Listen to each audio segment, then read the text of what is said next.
অচক্ষ নামাজ পড়েই ভেবে বসবেন না যে অনেক কিছু করে ফেলছে। এক চিল্লা দিয়ে মনে করে ফেলবেন না যে দিনের জন্য অনেক কিছু করে ফেলছে। একটা হজ করেছেন, ওমরা করেছেন, সিয়াম রেখেছেন, দিনের জন্য দান সৎকার করেছেন, একটা মাদ্রাসা মসজিদ করেছেন, ভেবে বসবেন না আপনি সব অনেক কিছু করে ফেলেছেন এবং অন্যরা সব কক্রোচ তেলা পোকা, ওরা জাহান্নামে যাবে এমনটা মনে করবেন। জানি না আমরা যে কার আমলের কতটুকু আল্লাহর কাছে কবুল হচ্ছে। তো এখানে এই ব্যক্তির সমস্যা ছিল এই, সে নিজের আমলটাকে অনেক ভারী মনে করছিল এবং সে স্টেটমেন্ট দিয়ে ফেললো যে তোকে আল্লাহ পাক মাফ করবে না। এই একটা কথা মন থেকে বলার কারণে তার ইহকাল পরকাল দুটা বরবাদ হয়ে গেল, সে জাহান্নামে চলে গেল। ঠিক আরেক ব্যক্তির ঘটনা আছে এমন, এগুলো সবগুলো রেফারেন্স আছে।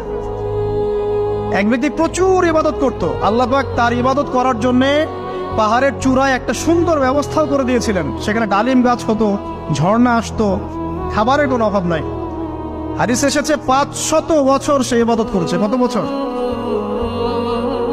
কিয়ামতের মাঠে এই ব্যক্তির অবস্থা এমন হবে, তাকে জান্নাতে প্রবেশ করানোর জন্য নিয়ে যেতে বলা হবে যাও আমার রহমতে জান্নাতে চলে যাও। আল্লাহ পাক তাকে এই কথাটা বলবেন, কিন্তু এই ব্যক্তি বলবে আমার আমলের কারণে আল্লাহ পাক বলবেন আমার রহমতে জান্নাতে চলে যাও। ব্যক্তি বলবে আমার আমলের কারণে। আল্লাহ রাব্বুল আলামিন তখন তাকে দেওয়া সমস্ত নেয়ামতগুলোকে এক পাল্লায় করবেন আর তার সমস্ত আমলকে আরেক পাল্লায় করবেন। তারপর দেখা যাবে আল্লাহর সমস্ত নেয়ামত তার একটা চোখের সমান হয় নাই।